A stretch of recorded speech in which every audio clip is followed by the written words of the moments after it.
Bonjour à tous et à toutes, j'espère que vous allez bien. Continuons ensemble cette lecture du livre d'Ajahn Chah, « Tout apparaît, tout disparaît ». Un enseignement sur l'impermanence et la fin de la souffrance. Voici le chapitre 2, Anicca, l'impermanence. Je vous souhaite une bonne écoute.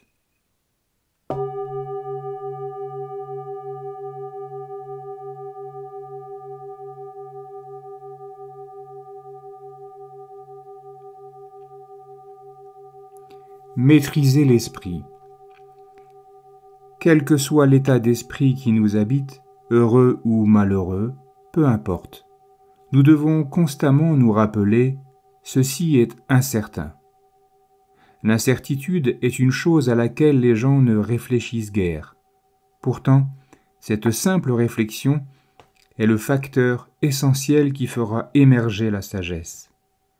Pour faire cesser l'agitation et trouver le repos, tout ce qu'il y a à faire, c'est se dire « c'est incertain ». Il peut arriver que l'on soit bouleversé par quelque chose au point d'en pleurer. Rappelons-nous alors, ce n'est pas certain. Quand une tendance au désir ou à l'aversion se manifeste, tout ce qu'il y a à faire, c'est se souvenir de cette simple chose, que l'on soit debout, en train de marcher, assis ou couché. Tout ce qui apparaît est incertain. Pouvez-vous vous le rappeler? Ne l'oubliez pas, quoi qu'il advienne. Essayez, ce n'est pas bien difficile. Ce simple rappel suffira, et il est porteur de sagesse. Ma façon de pratiquer la méditation n'est pas très compliquée. Elle se résume tout simplement à cela. C'est incertain. Tout converge vers ce point. Inutile de garder en mémoire toutes vos différentes expériences mentales. Quand vous êtes assis en méditation, différents états d'esprit peuvent apparaître. Vous pouvez voir et connaître toutes sortes de choses, passer par différents états, mais ne les suivez pas et ne vous laissez pas absorber par eux. Rappelez-vous seulement qu'ils sont incertains. C'est suffisant. C'est simple et facile à faire. Ensuite, vous pourrez arrêter, la connaissance viendra. Mais n'en faites pas toute une histoire et ne vous y attachez pas. Comprendre les choses ainsi est toujours opportun et pertinent, car l'impermanence règne partout et tout le temps. Voilà une chose que vous devez méditer. L'enseignement d'un véritable sage ne manquera jamais de mentionner l'impermanence. S'il ne fait pas allusion à l'impermanence, ce n'est pas le discours d'un sage, ce n'est pas le discours d'un éveillé. On appelle cela un discours qui n'accepte pas la vérité de l'existence. Selon moi, dès que nous avons une juste compréhension des choses, nous pouvons être aux commandes de notre esprit. Et comment tenir ces commandes? En étant pleinement conscient d'Anicca, en sachant que tout est impermanent. Quand nous voyons cela clairement, tout s'arrête là. Cette compréhension devient la cause de notre lâcher-prise. À ce moment-là, nous laissons les choses suivre leur cours naturel. Si rien ne se passe, nous demeurons dans une égalité d'esprit. Et si quelque chose se présente, nous l'observons. Est-ce une cause de souffrance? Nous en saisissons-nous avec attachement? Y a-t-il vraiment quelque chose là-dedans? Voilà ce qui soutient et maintient notre pratique. Si nous pratiquons jusqu'à ce stade, je pense que chacun de nous réalisera la paix authentique. Si nous atteignons ce point où nous prenons conscience de la vérité, nous serons des gens sans complications, sans exigence, satisfaits de ce que nous avons. Faciles d'abord et sans prétention dans nos actions. Sans difficulté ni problème, nous vivrons tranquillement. Celui qui médite et arrive à avoir un esprit paisible sera ainsi. De nombreux défauts. Ajahn Chah s'amuse. Ajahn Chah parlait très souvent de l'incertitude et il faisait en sorte que la vie dans ses monastères reflète cette vérité de l'existence. Ses disciples apprenaient à vivre sans s'attacher à une routine, à des attentes, à des biens, et même sans s'attacher au maître. Quand Ajahn Chah commença à se faire vieux et que son allure ralentit, il quêta sa nourriture au village le plus proche du monastère. En général, quand la file des moines arrivait à l'extrémité du village, après que les derniers villageois avaient fait leur offrande de riz, un novice ou un jeune moine se chargeait de son bol et peu à peu, tout le monde dépassait Ajahn Chah. Au passage, les moines le saluaient en inclinant la tête et en joignant les mains en un geste de respect.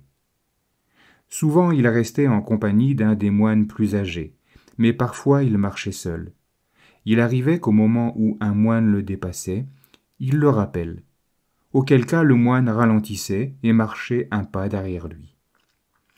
Un matin, il m'arrêta ainsi et commença à me questionner sur les abbés des monastères affiliés où j'avais séjourné. Quand la conversation arriva sur Ajahn Sinyuan, l'un de ses anciens disciples, devenu abbé de son propre monastère, et qui avait été l'un de ses souffre-douleurs favoris, je dis que, bien qu'Ajahn Sinyuan se décrivît lui-même comme un fervent méditant, personnellement, je l'avais trouvé plutôt paresseux et un peu trop porté sur la plaisanterie. En effet, dit Ajahn Chah, c'est comme moi, j'ai de nombreux défauts, et j'aime bien plaisanter. Je voyais bien qu'il se moquait de moi, mais je fus tout de même choqué par ses paroles et ne sus plus quoi dire. Alors Ajahn Chah s'approcha de moi et, baissant la voix, dit sur un ton de fausse confidence « Écoute, j'ai l'intention de me défroquer et je veux que tu m'aides à trouver une gentille femme. »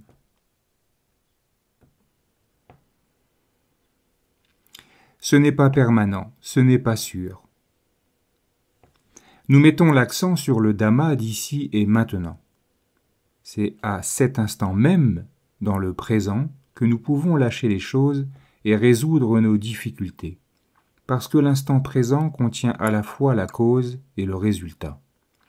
Le présent est à la fois le fruit du passé et la cause du futur.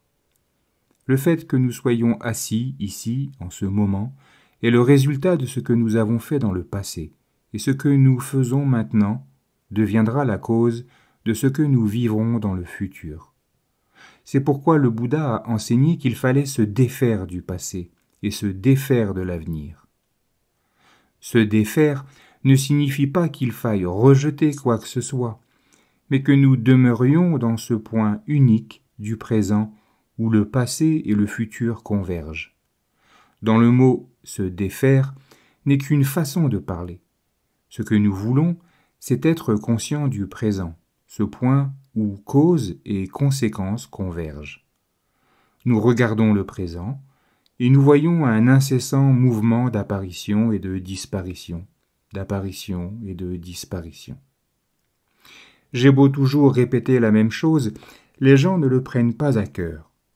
Les phénomènes apparaissent dans l'instant présent et ils ne sont pas stables. On ne peut pas compter sur eux.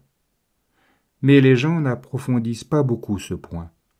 Quand quelque chose se produit, je leur dis « Faites attention, ce n'est pas permanent » ou bien « C'est incertain ». C'est très simple, tout ce qui arrive est impermanent et incertain.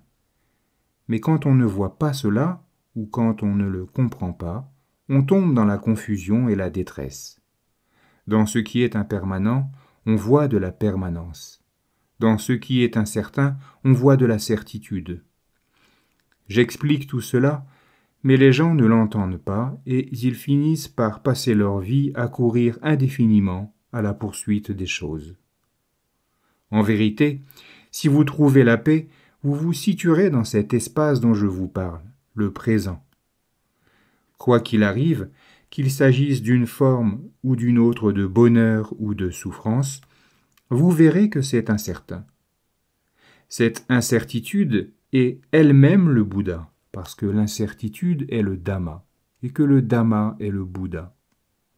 Mais la plupart des gens pensent que le Bouddha et le Dhamma sont extérieurs à eux.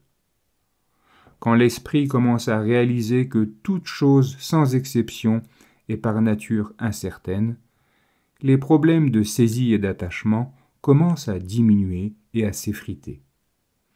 Si l'on comprend cela, l'esprit commence à lâcher prise, à poser les choses, à ne pas s'y agripper, et l'attachement peut prendre fin. Quand il prend fin, on atteint nécessairement le Dhamma. Il n'y a plus rien au-delà. Quand nous méditons, voilà ce que nous souhaitons réaliser. Nous voulons voir l'impermanence, l'insatisfaction et le non-soi. Et cela commence par la claire vision de l'incertitude. Quand nous la voyons parfaitement, nous pouvons lâcher prise.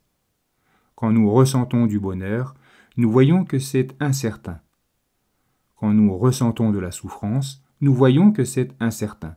Nous pensons qu'il serait bien d'aller quelque part, puis nous réalisons que c'est incertain. Nous croyons qu'il serait bien de rester où nous sommes, puis nous réalisons que c'est incertain aussi. Nous voyons que tout, absolument tout, est incertain, et à partir de là, nous vivrons en paix. Nous pourrons rester où nous sommes, et être bien, ou partir ailleurs, et être également bien. Les doutes disparaîtront de cette manière, grâce à cette forme de pratique dans l'instant présent. Il est inutile de s'inquiéter du passé parce qu'il est révolu. Quoi qu'il ait pu se produire dans le passé, c'est apparu et disparu dans le passé. Et maintenant, c'est fini.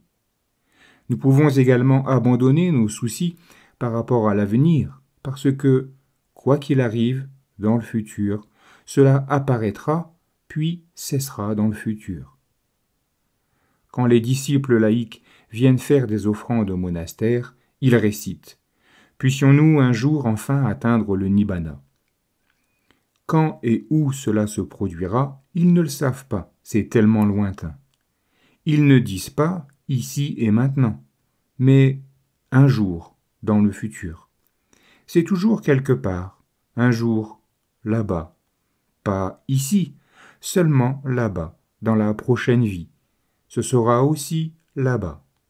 Et dans les suivantes, ce sera encore là-bas. Ainsi, il n'y arrive jamais parce que c'est toujours là-bas. C'est comme si des gens invitaient un vieux moine à recevoir une offrande de nourriture en lui disant « Vénérable, nous vous prions de venir quêter votre nourriture dans le village qui est là-bas. » Et puis, quand il aurait marché jusqu'à ce lointain village, on lui dirait « Vénérable, nous vous prions d'aller quêter votre nourriture dans le village là-bas. » Et il continuerait à marcher, mais partout où il arriverait, on lui dirait « Nous vous prions de quêter votre nourriture dans le village là-bas. » Le pauvre vieillard ne verrait jamais la moindre chose à manger. Il continuerait à marcher là-bas, et cela ne mènerait à rien du tout. Nous avons tous cette tendance. Nous ne disons jamais « ici et maintenant ». Pourquoi ? Qu'est-ce qui cloche avec l'instant présent ?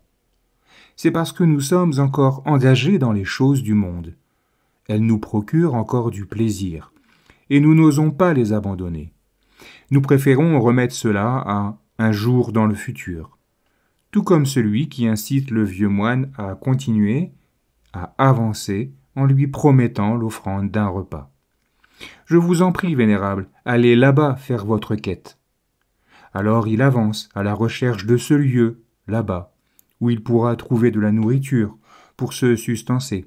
Mais ce n'est jamais ici, et il ne reçoit jamais rien à manger.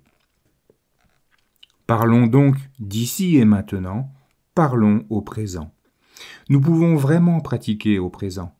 Il n'est pas nécessaire d'attendre un jour futur. Au lieu de nous angoisser à tout propos, nous regardons le Dhamma d'ici et maintenant, et nous voyons incertitude et impermanence. Alors, l'esprit du Bouddha, celui qui sait, émerge. Il se développe grâce à cette prise de conscience que tout est impermanent. C'est là que la connaissance s'acquiert. Le samadhi, la concentration de l'esprit, peut se développer ici. Il y a la paix qui naît de la vie dans la forêt, ce calme qui apparaît quand les yeux ne voient pas et que les oreilles n'entendent pas. L'esprit est pacifié par l'absence d'objets vus ou entendus, mais il n'est pas libre des kilésas. Les kilésas sont toujours là, même s'ils ne se montrent pas. C'est comme de l'eau boueuse. Quand l'eau est calme, elle est claire, mais quand quelque chose l'agite, la saleté remonte et la trouble. C'est ce qui se produit quand vous pratiquez. Si vous voyez des formes ou entendez des sons, si vous vivez quelque chose de désagréable, ou si vous avez des sensations déplaisantes, vous êtes perturbé. Mais si rien ne se produit, vous vous sentez bien, tout à fait à votre aise avec les kilésas. Imaginons que vous vouliez un appareil photo. Si vous en obtenez un, vous êtes heureux. Jusqu'à ce que vous l'ayez, vous n'êtes pas satisfait et finalement, quand vous arrivez à l'obtenir, vous éprouvez un certain plaisir. Ensuite, si on vous le vole, vous vous fâchez et votre bonheur disparaît. Donc, avant de pouvoir obtenir ce que vous voulez, il y a insatisfaction. Quand vous l'obtenez, il y a satisfaction. Et quand vous le perdez, il y a à nouveau insatisfaction. Le samadhi, qui est lié à un environnement paisible, comme celui de notre monastère dans la forêt, est ainsi. Il y a le bonheur d'atteindre un état de tranquillité, mais ce bonheur a des limites parce que l'esprit est sous l'influence du désir, d'une chose qui est, par nature, changeante. Au bout d'un certain temps, la paix disparaîtra et l'insatisfaction prendra sa place. Exactement comme lorsqu'un voleur s'empare de votre appareil photo. Telle est la paix du samadhi, la paix temporaire de la méditation, de la tranquillité. Il faut que nous examinions cela un peu plus en profondeur. Tout ce que nous avons deviendra source de souffrance quand nous le perdrons, si nous ne sommes pas conscients de son impermanence. Si nous en sommes conscients, nous pouvons faire usage des choses sans qu'elles soient un fardeau. Supposons que vous vouliez vous établir professionnellement et que vous ayez besoin d'un prêt bancaire. Si vous n'arrivez pas à l'obtenir malgré tous vos efforts, vous allez en souffrir. Si finalement la banque accepte de vous prêter de l'argent, vous allez vous en réjouir. Votre joie ne va pas durer longtemps, quand les intérêts commenceront à s'élever. Au bout d'un moment, c'est cela qui va vous préoccuper, quoi que vous fassiez. Même quand vous serez tranquillement assis dans un fauteuil, vous saurez que la banque est en train de vous faire payer les intérêts. Et cela va créer un stress. Avant, la souffrance venait de ne pas pouvoir trouver un prêt. Quand vous l'avez obtenu, on aurait pu croire que tout serait réglé et que tout irait bien. Mais ensuite, vous avez dû commencer à penser aux intérêts sur le prêt, et la souffrance est réapparue. Le Bouddha nous a appris à regarder le présent et à y voir l'impermanence du corps et de l'esprit, de tous les phénomènes, tandis qu'ils apparaissent et qu'ils cessent, sans en saisir aucun. Si nous y parvenons, nous ressentirons la paix. Cette paix est le fruit du lâcher-prise. Le lâcher-prise est le fruit de la sagesse. Cette sagesse qui naît de la contemplation, de l'impermanence, de la souffrance et du non-soi. La vérité de l'expérience et du fait d'être témoin de cette vérité dans son propre esprit.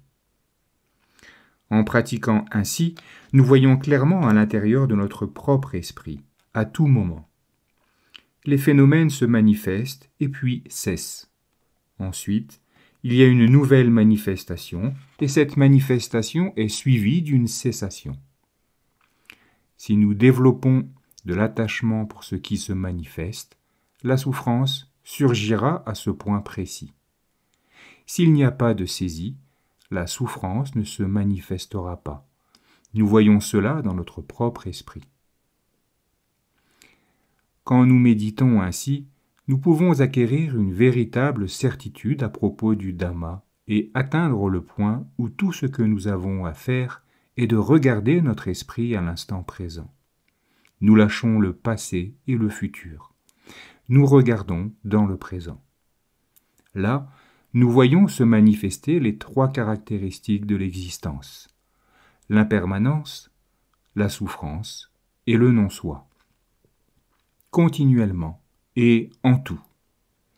En marchant, il y a l'impermanence. Debout, il y a l'impermanence. Assis, il y a l'impermanence. Telle est la vérité inhérente aux choses. Si vous recherchez la certitude et la permanence, vous ne les trouverez que dans le fait que les choses sont ainsi et qu'elles ne peuvent pas évoluer autrement.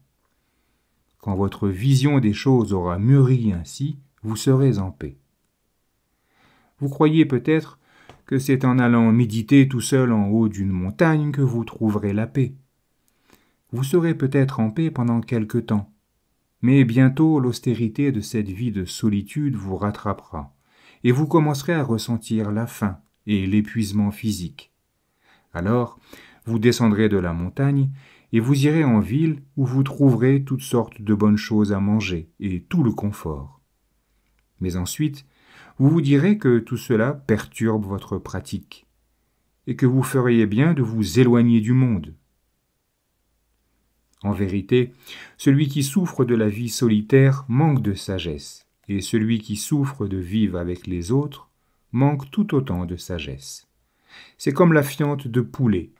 Si vous en avez dans la poche, alors que vous êtes seul, elle sent mauvais. Si vous l'avez encore quand vous êtes avec des gens, elle sent mauvais aussi. Vous transportez l'odeur avec vous. Si on est malin, on peut vivre au milieu de beaucoup de monde et sentir que, même si l'environnement n'est pas paisible, ce qui sera vrai jusqu'à un certain point, il peut être la cause d'un gain de sagesse. J'ai moi-même développé une certaine sagesse en ayant beaucoup de disciples. Des visiteurs laïcs venaient nombreux. Beaucoup de moines demandaient à étudier ici, et chacun avait ses propres idées et son propre tempérament. Je suis passé par toutes sortes d'expériences et j'ai dû me hisser à la hauteur des situations. Ma capacité de patience et d'endurance s'est renforcée. Tant que je pouvais le supporter, j'étais en mesure de poursuivre ma pratique. C'est alors que toute mon expérience a pris son sens. Mais si on ne comprend pas les choses correctement, on ne peut rien résoudre. On sera content de vivre seul, jusqu'à ce que l'on s'en lasse et que l'on pense qu'il serait mieux de vivre en groupe. Avoir une nourriture simple pourrait paraître très bien, jusqu'à ce que l'on se dise qu'une nourriture plus riche serait bien agréable. Les choses tournent en rond comme cela, quand on n'est pas capable de voir clair dans l'esprit une bonne fois pour toutes. En voyant que l'on ne peut compter sur rien, on considérera toutes les situations de pénurie et d'abondance comme étant incertaines, et on ne s'y attachera pas. On accordera toute son attention au moment présent, où que le corps se trouve. À partir de là, toutes les situations seront acceptables. Rester sera bien, partir sera bien, parce que notre pratique se concentre sur l'observation de ce qui est réellement. Les gens disent « Ajahn Chah ne parle que de l'incertitude ». Ils en ont assez d'entendre parler de cela, alors ils m'évitent. Nous sommes allés écouter l'enseignement d'Ajahn Chah, mais tout ce qu'il a dit, c'est « rien n'est sûr ». Ils ne supportent pas d'entendre toujours la même chose, alors ils partent. Je suppose qu'ils vont chercher un endroit où les choses seront sûres, mais ils reviendront. Une histoire de poisson.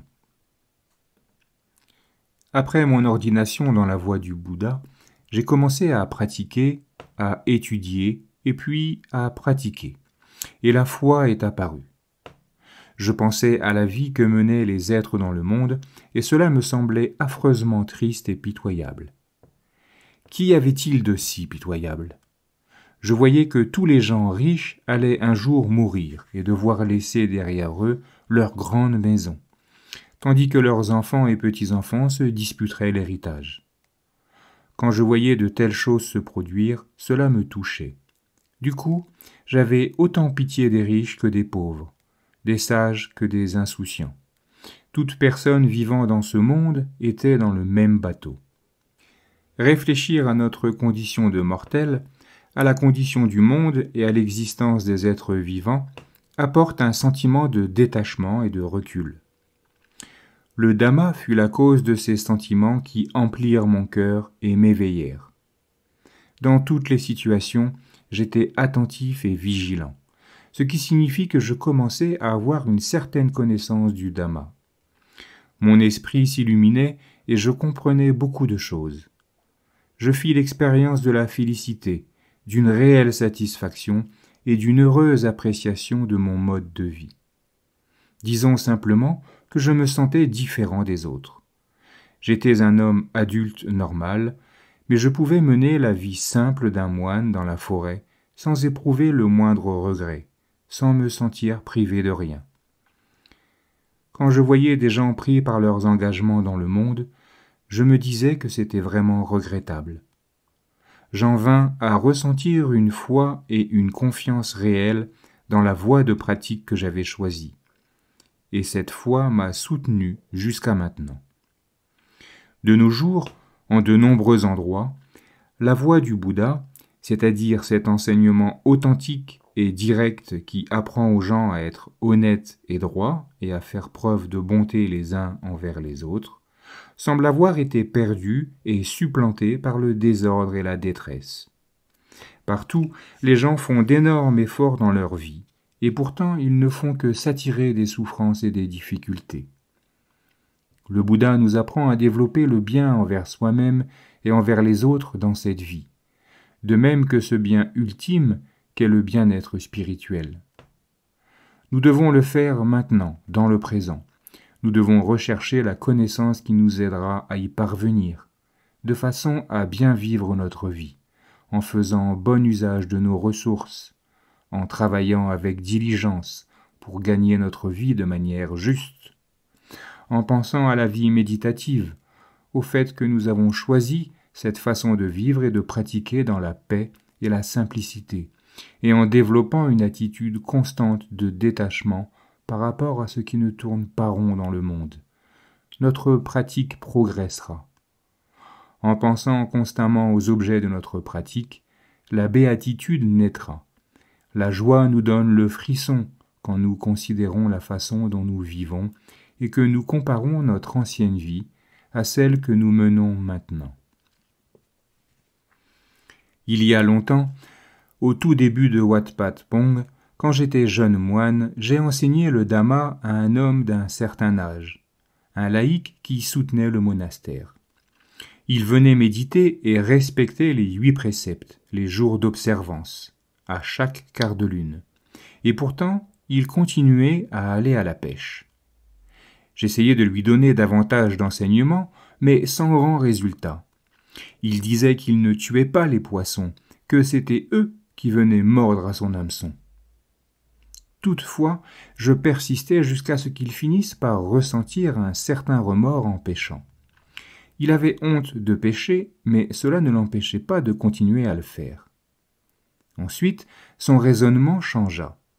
Il lançait son hameçon dans l'eau en déclarant « Poisson, si vous êtes arrivé à la fin de votre kama de vie, venez mordre à mon hameçon. Si votre heure n'est pas arrivée, n'y touchez pas. » Il avait changé d'excuse, mais les poissons continuaient à mordre. Finalement, il se décida à les regarder. Il vit leur bouche prise dans l'hameçon et il ressentit de la pitié. Pourtant, il n'arrivait pas à se résoudre à arrêter de pêcher. Je leur ai dit de ne pas mordre si leur heure n'était pas venue. Que puis-je faire s'ils viennent quand même ? Mais plus tard, il finit par se dire « Il meurt à cause de moi ». Il rumina longtemps cette pensée, jusqu'à ce que, finalement, il réussisse à arrêter de pêcher complètement. Ensuite, il y eut l'histoire des grenouilles. Cet homme élevait des grenouilles pour vivre et il ne pouvait pas supporter l'idée de cesser de les capturer pour les manger. Je lui dis « Ne fais pas ça, regarde-les bien. Si tu ne peux pas t'arrêter de les tuer, alors je te demande simplement de bien les regarder avant. » Un jour, il ramassa une grenouille et la regarda. Il vit sa tête, ses yeux, ses pattes. Oh non, elle ressemble à mon enfant. Elle a des bras et des jambes. Ses yeux sont ouverts, et elle me regarde. Il en eut du chagrin, mais il continua quand même à les attraper. Il les regardait toutes ainsi, une par une, et puis il les tuait en étant conscient de faire quelque chose de mal. Sa femme l'encourageait dans ce sens, disant qu'il n'aurait rien à manger s'il ne les tuait pas. Il avait de plus en plus de mal à le supporter, mais il ne réussissait pas à abandonner complètement. Autrefois, quand il attrapait les grenouilles, il leur cassait les pattes pour qu'elles ne puissent pas s'enfuir.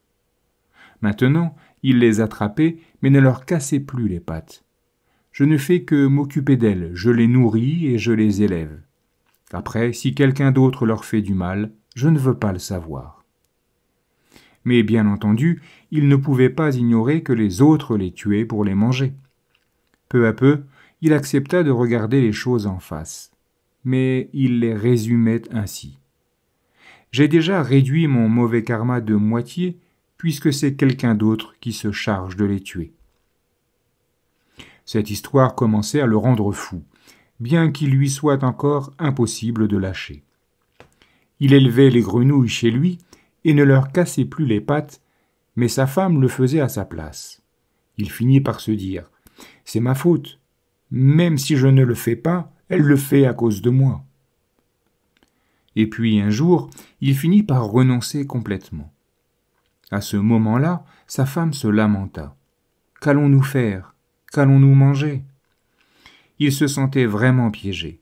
Quand il venait au monastère, je lui faisais la leçon sur ce qu'il devait faire, lui disant d'arrêter tout cela.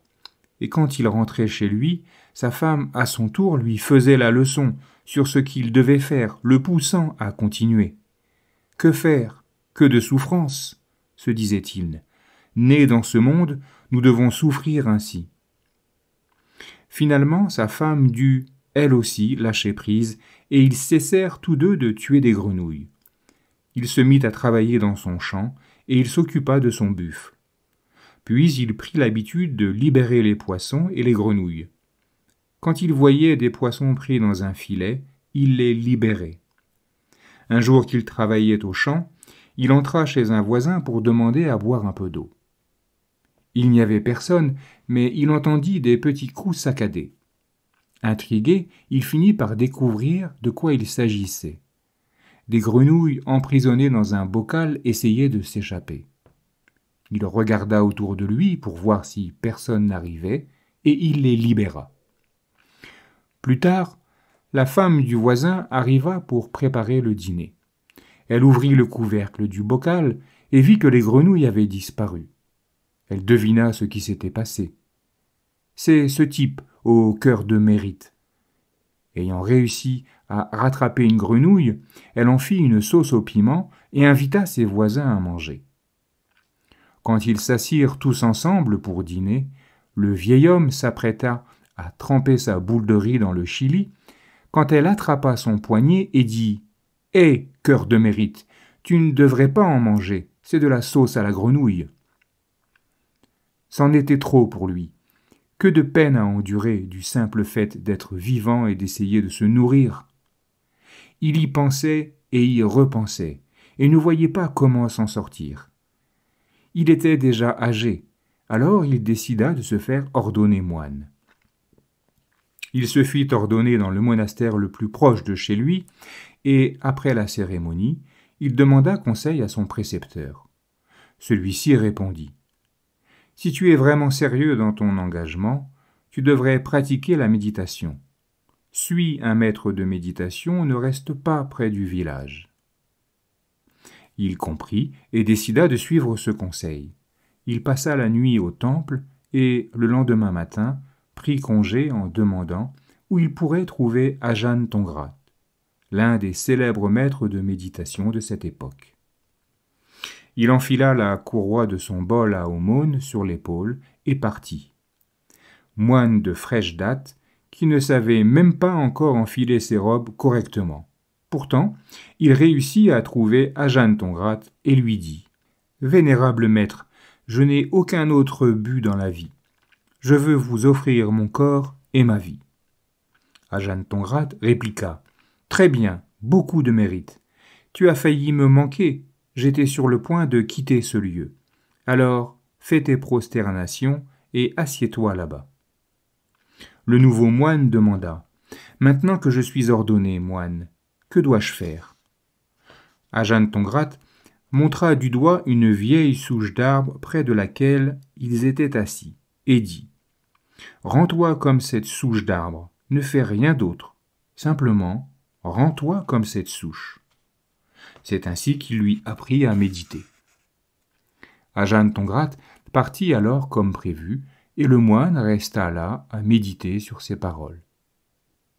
L'Ajahn m'a dit de me rendre comme une souche d'arbre. Que suis-je censé faire ?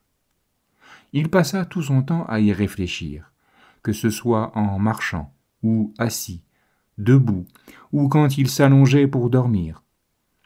Il se dit qu'il y avait d'abord une graine, puis que cette graine grandissait pour devenir un arbre, et l'arbre grandissait encore et vieillissait jusqu'au jour où on le coupait en ne laissant qu'une souche. Maintenant que c'était une souche, il ne grandirait plus et rien ne pousserait dessus. Le vieux moine continuait à débattre de cela en esprit, tournant et retournant les choses jusqu'à ce que cela devint son objet de méditation.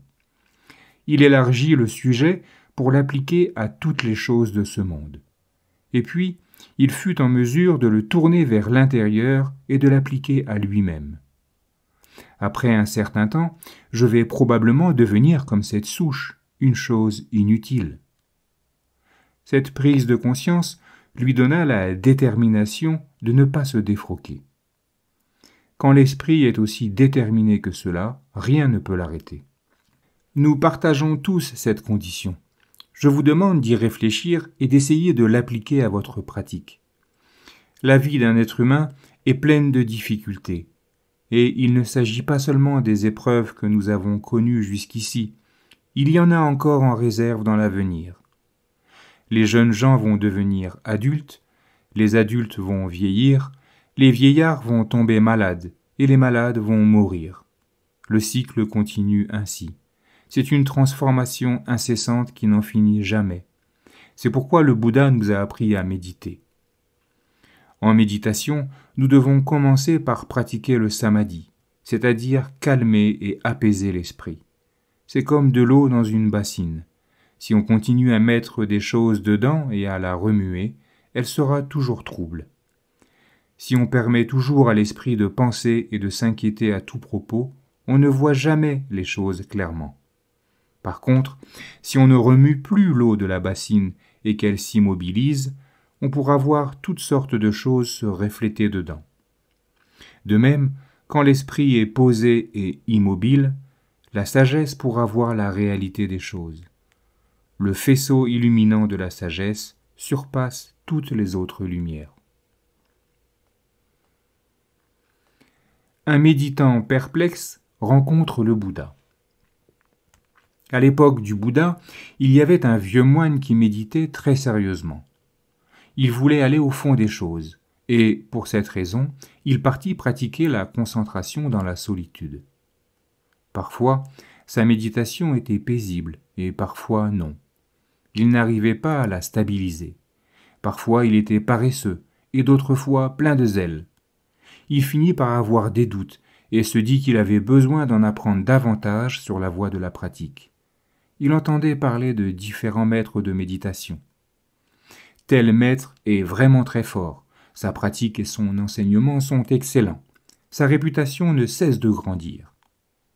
Alors il se mettait à la recherche de ce maître, étudiait sa façon de pratiquer et au bout d'un moment repartait méditer en solitaire. En méditant selon les enseignements qu'il avait reçus, il constatait que certaines choses correspondaient bien à sa façon de voir, mais d'autres non. Alors ses doutes réapparaissaient. Et puis il entendait quelqu'un vanter un autre maître. Il allait trouver ce dernier et comparait son enseignement à ce qu'il avait appris du précédent maître. Il continua ainsi à apprendre et à comparer, mais les divers enseignements ne correspondaient pas entre eux. Plus encore, il ne correspondait pas à sa propre façon de voir. Alors ses doutes redoublèrent. Il avait appris toutes sortes de méthodes pour pratiquer la concentration. Il réfléchissait à toutes ces techniques et les pratiquait avec, pour seul résultat, un esprit dispersé et perturbé. Il ne parvenait pas à la concentration. Il finit par s'épuiser et à douter plus que jamais. Un jour, il entendit parler du moine Gautama, dont on disait qu'il était vraiment quelqu'un de spécial. Il ne put résister et partit une fois encore à la recherche d'un nouvel enseignement.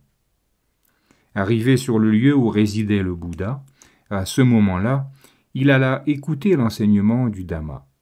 Gautama disait « Essayer de comprendre les choses au travers des paroles d'un autre ne mettra jamais fin au doute. Plus on écoute, plus on doute. Plus on écoute, plus on nage dans la confusion. » Le Bouddha dit ensuite « Nul ne peut dépasser le doute à notre place. L'autre ne peut que vous expliquer en quoi consiste le doute. À nous, ensuite, d'appliquer cela à notre propre vécu et d'en obtenir une connaissance directe par nous-mêmes. » Le Bouddha enseignait « Dans ce corps, il y a la forme, les sensations, les perceptions, les pensées et la conscience. Voilà nos maîtres. C'est d'eux que nous vient la connaissance. Mais pour cela, il faut méditer et examiner les choses correctement. Si vous voulez vous libérer du doute, il faut vous poser et étudier de près ce corps et cet esprit. Laissez le passé derrière vous. Que vous ayez fait du bien ou du mal, laissez tomber tout cela. Il ne sert à rien de vous y attacher maintenant. Ce qui était bien est passé, ce qui était mal est passé. L'avenir n'est pas encore là. Ce qui sera apparaîtra et disparaîtra dans le futur. Quand cela adviendra, vous devrez simplement le voir puis le laisser aller sans vous y attacher. Ce qui s'est produit dans le passé a disparu. Pourquoi perdre votre temps et votre énergie à y penser maintenant ? À cet instant, il n'est pas nécessaire de vous en préoccuper. Il ne s'agit pas d'arrêter vos pensées ou vos réminiscences, mais si des pensées ou des images du passé apparaissent, soyez-en conscients et laissez-les aller parce qu'il s'agit de choses bel et bien terminées. L'avenir n'est pas encore là. Soyez conscients que les pensées qui vous viennent concernant l'avenir apparaissent et disparaissent. Alors, laissez-les partir.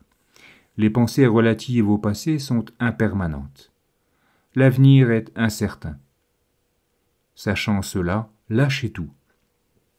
Regardez le présent, cet instant même. Regardez le Dhamma d'ici et maintenant, de votre vécu actuel. Ne croyez pas que tel ou tel maître va pouvoir résoudre vos doutes à votre place.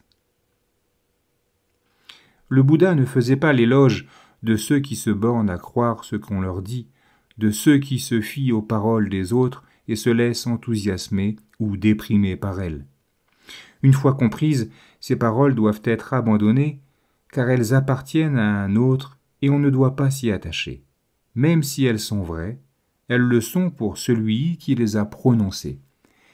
Si nous ne les intériorisons pas et ne les rendons pas justes dans notre cœur, elles ne seront jamais vraiment justes pour nous et les doutes ne cesseront jamais. Est-ce juste ? Ce maître a-t-il raison ? Ce maître-là a-t-il tort ? Toutes ces questions qui nous tourmentent montrent que nous n'avons pas pratiqué de façon à réaliser le véritable sens de l'enseignement. C'est pourquoi le Bouddha ne fait pas l'éloge de ceux qui se comportent ainsi. Je ne cesse d'enseigner cet aspect du Dhamma qui nécessite que l'on se tourne vers l'intérieur pour voir, pour expérimenter et pour réaliser les choses par soi-même. Si quelqu'un dit que quelque chose est vrai, ne le croyez pas tout de suite. S'il dit que quelque chose est faux, ne le croyez pas tout de suite. Vrai et faux ne sont que des mots prononcés par quelqu'un d'autre. Quel que soit l'enseignement que vous entendiez, faites-le pénétrer en vous et pratiquez pour en réaliser la vérité ici et maintenant. Une même pratique n'aura pas le même effet sur des personnes différentes, du fait de leur niveau de compréhension et de sagesse. Nous allons trouver des maîtres de méditation, nous essayons de comprendre leur enseignement, nous observons leurs méthodes et leurs comportements, mais tout cela est du domaine des apparences. Ce que nous voyons de leur pratique n'est que l'aspect extérieur. Si nous nous limitons à cette approche, nos doutes perdureront. Pourquoi ce maître pratique-t-il ainsi? Pourquoi celui-là utilise-t-il cette méthode? Pourquoi l'un enseigne-t-il beaucoup, l'autre peu, et celui-là pas du tout? Cela peut créer beaucoup de confusion. Trouver la voie juste ne dépend pas de tout cela. Il revient à chacun de suivre la voie juste. Les autres peuvent nous servir de bon exemple, mais il faut regarder plus profondément en nous-mêmes pour éradiquer tous les doutes. Le Bouddha a donc enseigné aux vieux moines de contempler l'instant présent, sans laisser son esprit vagabonder vers le passé ou le futur. Dès lors, dans toutes les situations, le vieil homme observa son esprit avec vigilance. Quelles que soient les conditions, peu importait. Il voyait qu'elles étaient incertaines et qu'elles n'étaient pas permanentes. Le Bouddha ne lui avait enseigné que cela, mais il le pratiqua tant et si bien qu'il finit par réaliser le Dhamma, par réaliser que la vérité était en lui. La roue du samsara, la ronde de l'existence, tourne, mais il n'est pas nécessaire d'essayer de la suivre. Elle tourne en rond. Voulez-vous vraiment tourner avec? Elle va très vite. Quand une roue tourne, on peut se poster quelque part et la laisser tourner. Un lézard essaiera peut-être de courir derrière elle, mais vous pouvez rester tranquille et regarder le lézard tourner et tourner sans courir après. Il est rapide le cycle des dhammas du monde. Mais quand on a la sagesse, ce n'est pas un problème. Quand on est attentif, présent et conscient, quelles que soient les circonstances que l'on aille, que l'on vienne ou que l'on s'occupe de ses affaires, l'esprit ne souffre pas. Voilà pour la fin de ce chapitre. Il me reste à vous souhaiter une belle journée, de belles méditations, et je vous dis à bientôt.